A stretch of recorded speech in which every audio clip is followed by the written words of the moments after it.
Hi everybody, this is Bobby from bn-games.com, and we're here doing another classic capture. Today we're doing Jet Moto 3 for the PlayStation 1, the final Jet Moto. Unfortunately, in the series, there hasn't been one since this game. Yay, another dose of Jet Moto. And you can never have too much Jet Moto, sir. Believe me, I really like. I really like 3. 3 was. It is so unfortunate that there was another one. Doritos wouldn't pay for another game. No. I will tell you this. We've done Jet Moto 1. We've done Jet Moto 2 for the Classic Capture series, and I would encourage you to go back and watch those in order progressively. 1 to 2 was a gigantic change, upgrade, and 2 to 3 is even, I think, even more so. It was almost a quantum leap. I would agree with that. Yeah. I mean, the visual engine. I mean, even here, just in the intro, the visual. Oh yeah. Well, there's a higher budget. There was a higher budget, and this was also because of Doritos. Yeah, definitely. Doritos. Hey, and Mountain Dew. Mountain Dew was forgetting the Mountain Dew part 2. It's like we don't know if it's gonna take off. The thing that you have to keep in consideration is this is late in the PlayStation 1's life. This is actually not too long before the PlayStation 2 was released, and by this time, you know, as with all consoles, I think pretty much developers have figured out how to get the most out of the console, and in most ways, that is highly apparent here. There is obviously this right here is CG. You know what I think killed Jet Moto? What? Kinetica. Well, I call it the spiritual successor, but you know, Jet Moto was a extreme futuristic jet bike racing game. You went through these crazy locales that I'm kind of showing you some of them here, that had tons of twists and turns and were very perilous. It was not the kind of game where you stayed on your bike very long unless you got really good and memorized the levels. There was a high level memorization necessary. This right here being one of the first ones.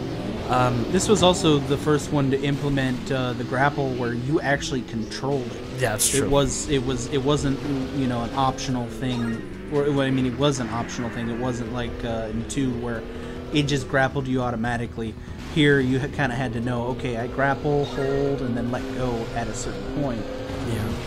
One of the key things here that other than, I mean, if you, like I said, if you go back and watch the other 2 videos, which I highly encourage. If you come back to this one at this point, you'll notice, first of all, not only visually is it higher. I mean, there's much more detail in the environment and everything else. Everything is much faster. Like the vehicles move faster. The environment. I mean, it's much more of a balanced pace. Yeah. Now, balance is an understatement. In the older games, you had too many people. You had like 20 fucking racers. Yep. This game cuts down on the number of people that are actually racing. It puts you in a place where you can actually catch up. Yeah. And the other games, you basically have to play perfectly. Yeah. Not crash once, or else you would not get anywhere near first to third place. So Mario. No. Mario Kart has power-ups that kind of equalize it for everyone, where you can get screwed, but they can get screwed too. Jet Moto 1 in particular was just unfair. Yeah. Oh yeah. It was, yeah. Yeah, well, that's where here the optional grapple and all that.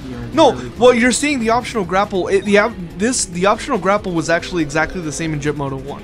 It wasn't the same in Jet Moto 2, but it was the same in Jet Moto 1. Yeah. I think the other key ingredient here that the other 2 didn't have is in part 1 you didn't really have air control. In part 2 you had minimal air control.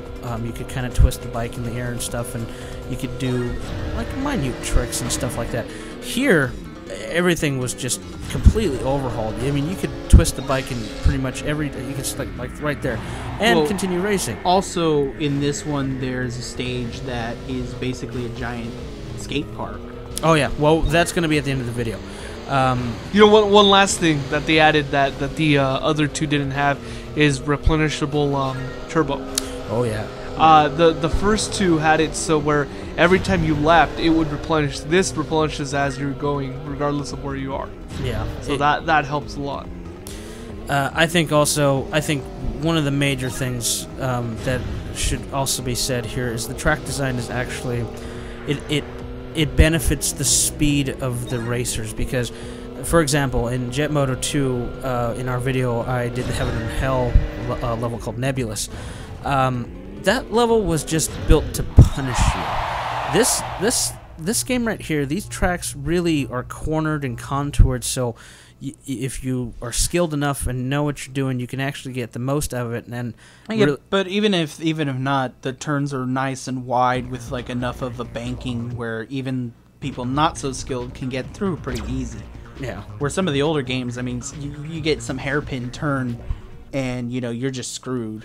Keep in mind, to be very honest with you, this by all means is not an easy game. This is not for your little 5-year-old cousin or stuff, something like that. It takes some. It's not Mario Kart. Yeah, it's not Mario Kart. But if you like an extreme racer, I mean, even at this stage, there's nothing, absolutely nothing on the market today that compares or can be compared to Jet Moto 3 whatsoever. I have not a single one. MotorStorm? No, not even MotorStorm. I like to call MotorStorm in a way a successor to overall craziness, but when you really think about what you're doing, game, racing wise, it is not the same animal. But you're right there. I have said that in some ways it is. It's Sony's crazy racer. Every console had one. Every Sony console so far has had, that one franchise that was a little over the top. This being very much so. But I've petitioned, I've emailed, I've sent requests, I've asked people in the dev community, why is there not a Jet Moto 4? And I can never get a straight answer. It's like this. If anything could benefit from a HD remake, I just figured out your reason why. You emailed all of them, but you didn't email Doritos. Sir, and ultimately, that's your damn fault. So you can blame me for Jet Moto 4 not coming out of PS3. Doritos and Mountain Dew. There was actually DirecTV. There was a Jet Moto in development for the PlayStation 2, and it got canceled. Connecticut. No. Even though that would, like we said, no, there was actually an actual one. It was Jet Moto 2033 or some crazy title. And I'm not sure why that didn't make it. No, that's probably just its release date. I don't want to wait that long. Well, maybe on the PlayStation 6 by that time. But no, it... So the world ends in 2012. We better... I guess I'll play some more of this then before that happens. No, it got canceled. I saw some screenshots of it, but, ever since then, there's not been anything since, from being revisited anyway. So, if not, well, let's just put it this way: if it's not coming out, at least buy this one. This game is actually not too expensive from a collector's standpoint. You can actually pick this up for $5 to $10, depending on the case. If you're gonna buy any Jet Moto game, obviously this is the one we recommend the most. I think you guys agree with me with that. Yeah. Two or three, but three most. Yeah. Avoid one. One was okay for its time, but it's a headache now. I would only get one if you're like a completionist and you like 2 and 3 and you just gotta have the first one. Yeah, and if you want to see what progression is like, if you want to see early progression and from that standpoint, this is definitely a good series to see, because the core concept is the same. You're on a crazy jet bike that's supposed to be able to do hundreds and hundreds of miles an hour, and you're a human with just a helmet, running around. Apparently, I've only seen you hit 100 like twice. On this thing it says that, but if you go like on Jet Moto 2, it says like 200 miles an hour, something like crazy stuff. Well, you switched it over to KM, didn't you? Yes, that's exactly what I did. And you still go through crazy environments based in, this first one was a tropical level, this one's an ice level, although there's no real difference from elemental perspective. It's not like the ice makes you slippery since you're hovering as it is. It's just an excuse to do certain types of terrain, because there's other ones like the fire level has like lava pits and stuff like that, there's a lot. Coming up here is the Colosseum, which is actually what was new to the Jet Moto series, and this was definitely to compete with Tony Hawk because Tony Hawk had come and destroyed almost every other PS1 game, pretty much. And it was a really, really nice addition. What kind of other game can benefit from a skate park perspective? And you only got the first part because there's multiple, but you only got Olympic Park after you finished the novice courses, yeah. And then you got this, and you could mess around for hours and hours, and you used. It had a point system, but it didn't have a real purpose, and it didn't have any goals. And all you did was go around and take the bike and make it pretty much go flat out. There was obviously some zones where you would fall out and infinite pits and that kind of thing, like you can see right there. But it was pretty much for you just to mess around, and I spent more hours in here than I can remember, just trying to like grind the rail. Like you could force it. It had its own skill thing.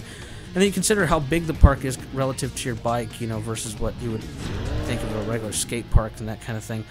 Well, back in those days anyway. Now they build ramps like this at the X Games. So. Yeah, but I mean, another thing we also got to mention that is that this game is 2 players, and even this mode you can still do 2 players. So there was a kind of thing to doing the point system, because it would keep track of, okay, well, player 1 has this many points, player 2's got this. Well, yep, it was a lot of fun. There's not much more to say. It's worth your time, worth paying the price of admission, and I would suggest it and recommend it wholeheartedly. So this was another classic capture for Jet Moto 3, the final in the series. Please see our videos for Jet Moto 1 and 2. Please subscribe and let us know what you think. Please pick up Landed this game. it. Yeah, landed it. Yeah, it's pretty good. Yep, please pick up the game as well. It's definitely worth it for your collection. And email Doritos. Yes, please. We Everybody. want Jet Moto 4. Everybody. Yes. All right, thank Bring you. back Crystal Pepsi. Now you're dating yourself.